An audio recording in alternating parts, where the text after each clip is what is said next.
Mesdames et messieurs, je vous souhaite la bienvenue dans ce webinaire au sujet de trucs, astuces et fonctionnalités. Je suis Carlos Martins et comme d'habitude, vous pouvez poser des questions à travers la fenêtre chat ou alors préférentiellement par email et je répondrai aussitôt que possible. Tout d'abord, avant de démarrer ce webinaire, j'aimerais aussi vous souhaiter tous mes vœux de bonheur pour la nouvelle année et nous allons maintenant rentrer dans le vif du sujet avec un modèle que j'ai fait au préalable. Donc ici, dans ce webinaire, nous allons essentiellement voir des trucs, des astuces et des fonctionnalités.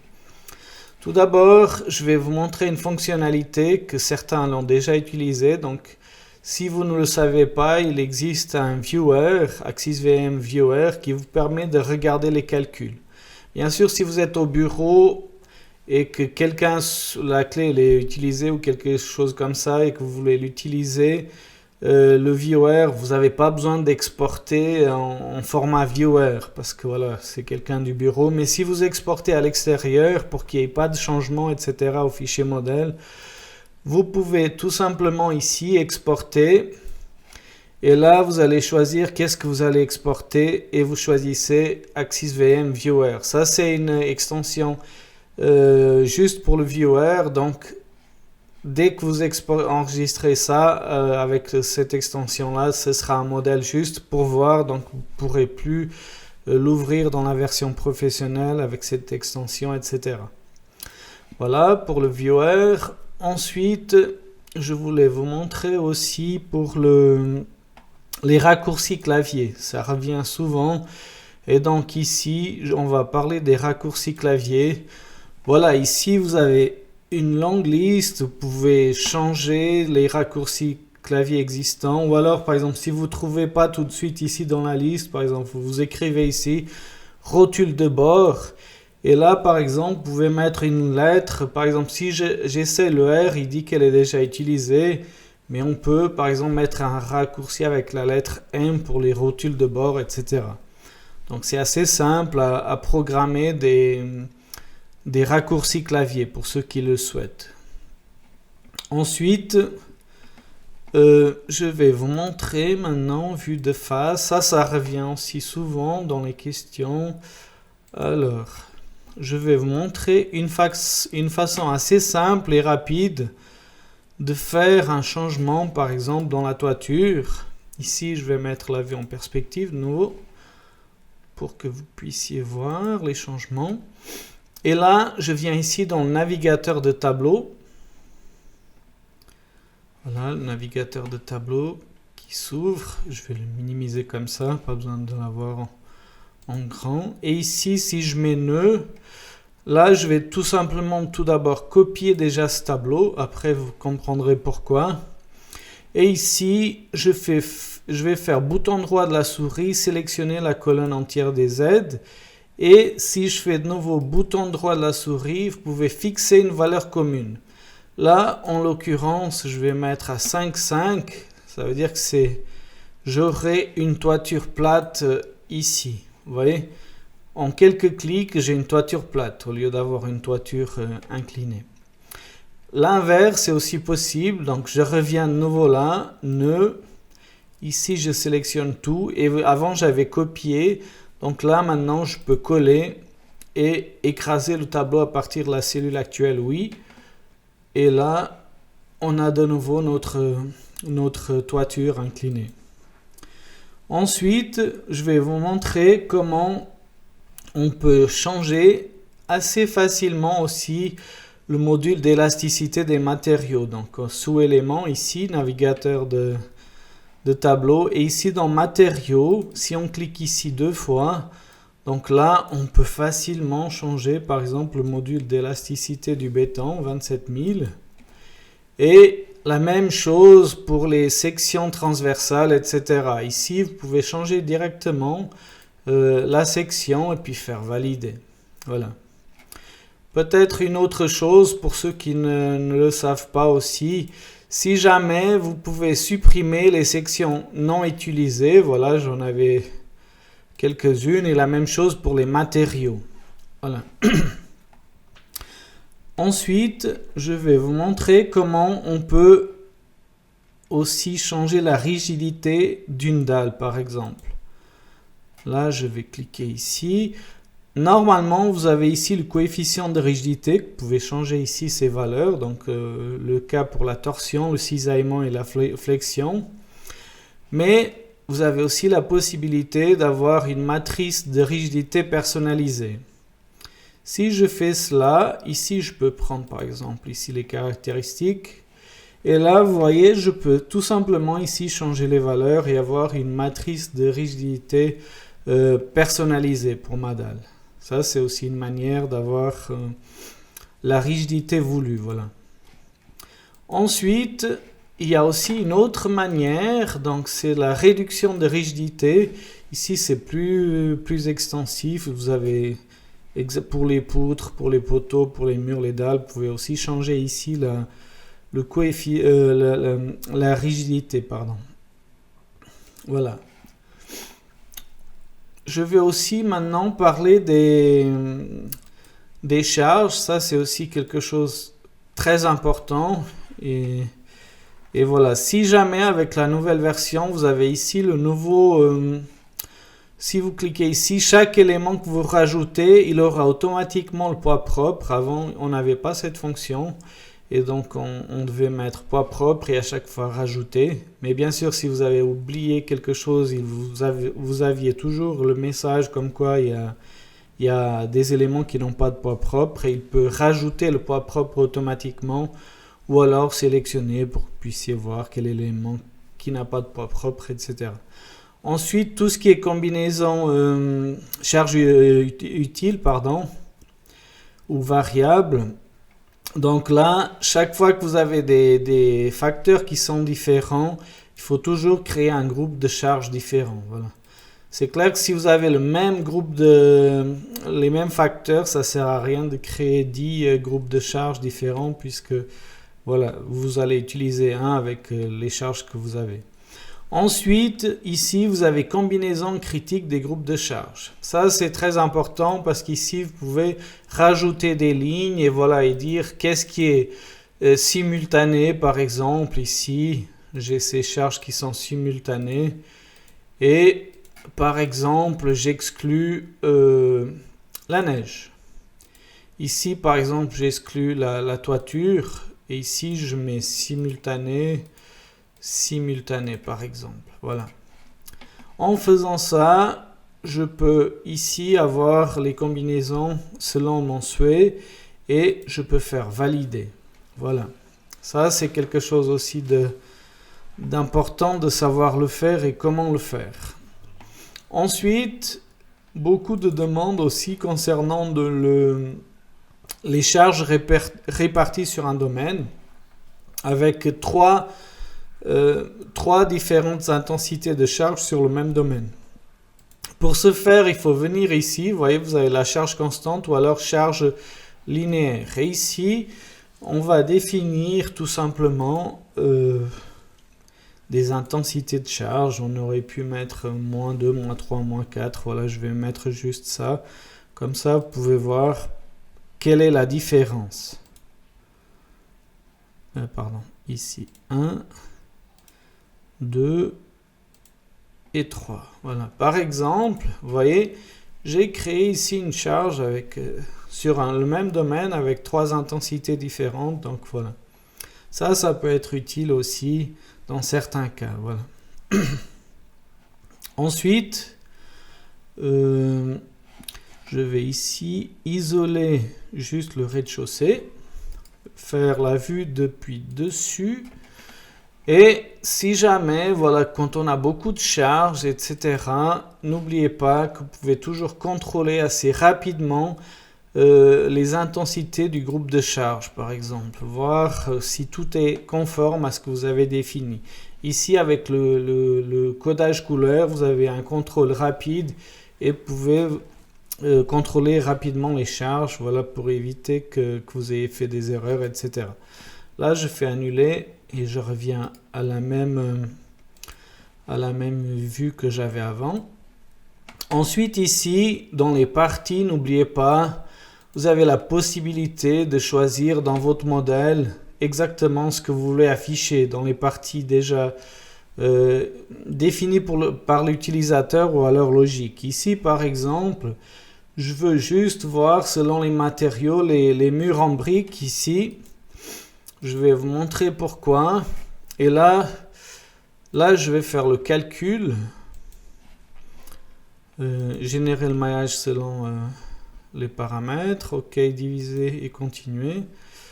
Maintenant, je vais calculer assez rapidement cette partie.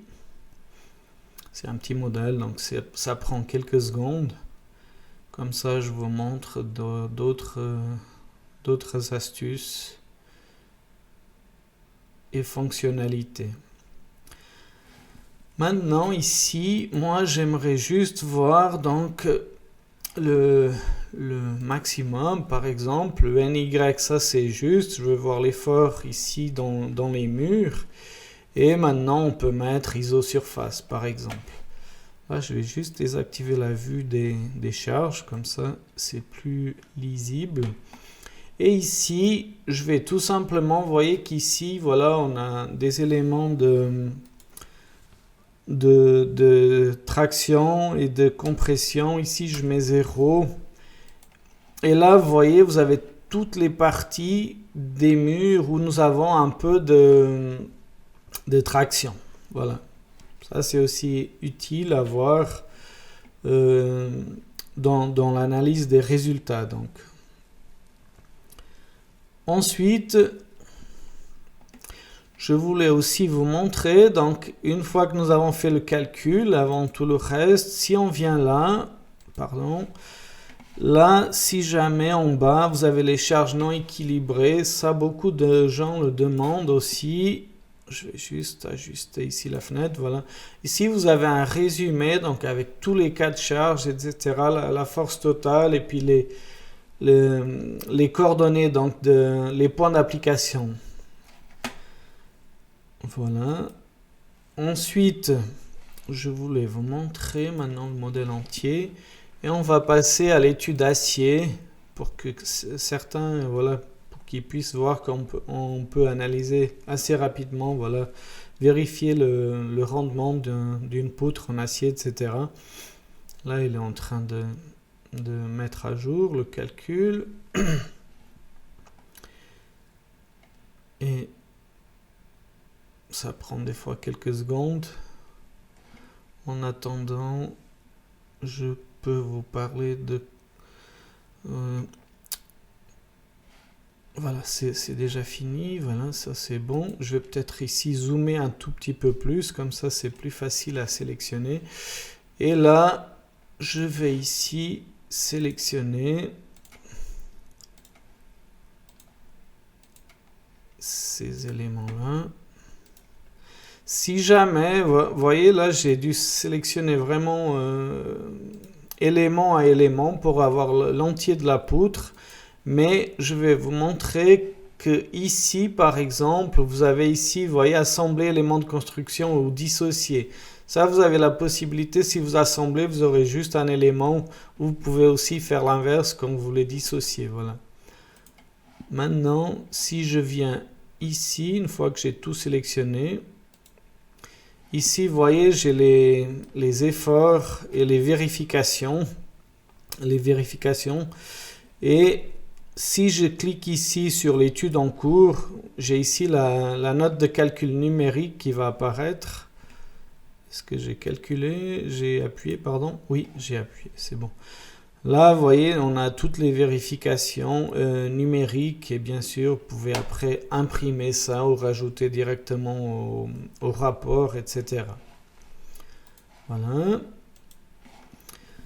Maintenant, si on va dans statique, là, je vais sélectionner plutôt les efforts internes de la poutre, ou MY, c'est égal.